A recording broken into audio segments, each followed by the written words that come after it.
Assalamualaikum warahmatullahi wabarakatuh.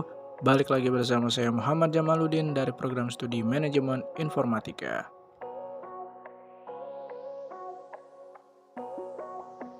Dalam video kali ini saya akan menjelaskan materi tentang SMM dan ISO. Kalau begitu langsung aja disimak videonya.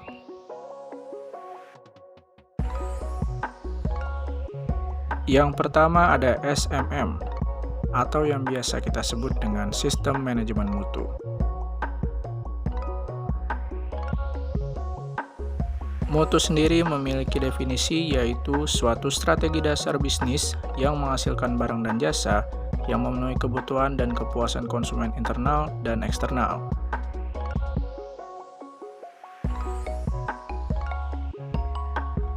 Selanjutnya ada unsur utama manajemen mutu.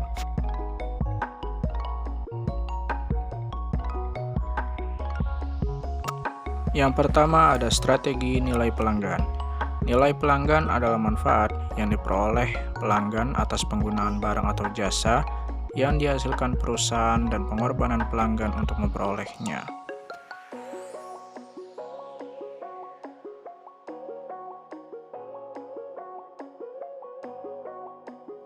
Lalu yang kedua ada sistem organisasional.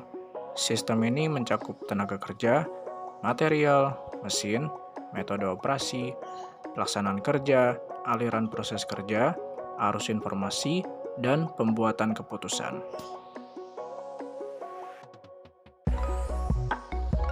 Lalu yang terakhir ada perbaikan kualitas berkelanjutan. Konsep ini menuntut adanya komitmen untuk melakukan pengujian kualitas produk secara kontinu kepada pelanggan.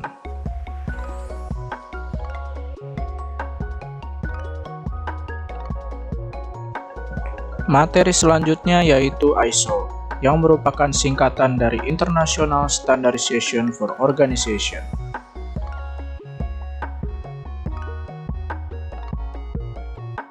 ISO merupakan sebuah organisasi internasional yang bekerja membuat standarisasi atau menetapkan standar internasional di bidang industrial dan komersial.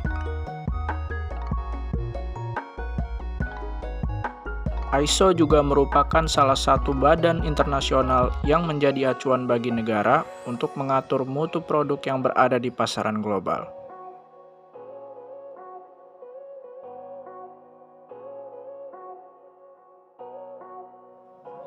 Mereka yang memiliki sertifikat ISO akan memiliki kemungkinan lebih untuk memenangkan kompetisi pasar. Hal itu disebabkan karena adanya jaminan kualitas dari produk atau jasa yang ditawarkan, serta kepercayaan konsumen akan brand yang terkait. Selanjutnya ada kegunaan ISO pada suatu perusahaan. Yang pertama adalah sebagai catatan untuk generasi yang akan datang. Yang kedua sebagai bukti pelaksanaan sistem yang diperlukan untuk telusur ketika terjadi masalah. Yang ketiga sebagai acuan kerja, sehingga karyawan bisa bekerja tanpa kesalahan atau dengan kesalahan yang minimal.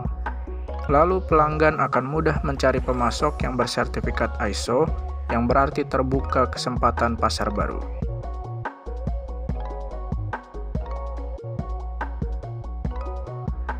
Setelah kita tahu apa itu ISO, selanjutnya kita akan membahas jenis-jenis ISO.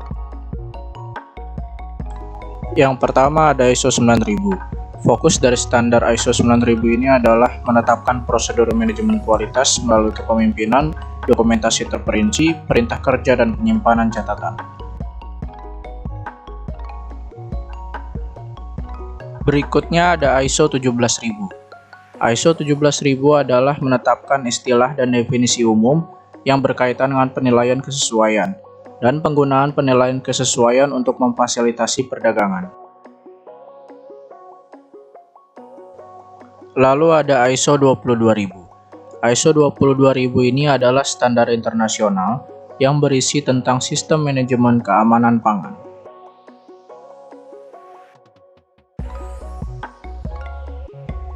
Lalu ada ISO atau ISMS 27000. ISO 27000 ini memberikan gambaran dan pengenalan tentang Information Security Management System atau ISMS. ISMS sendiri adalah sistem keamanan yang merupakan sebuah metodologi yang memastikan tingkat keamanan data atau informasi.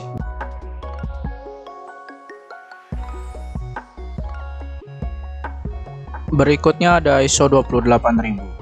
ISO 28000 ini adalah standar yang menetapkan persyaratan sistem manajemen keamanan, terutama yang berhubungan dengan jaminan keamanan dalam rantai pasokan.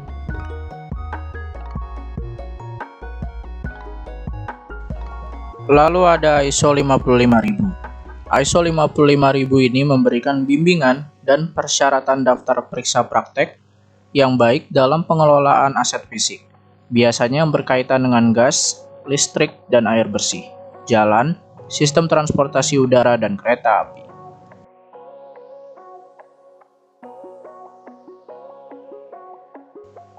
Mungkin itu saja yang dapat saya sampaikan, dan masih banyak lagi jenis-jenis ISO yang mungkin belum saya jelaskan. Kurang lebihnya mohon maaf. Assalamualaikum warahmatullahi wabarakatuh.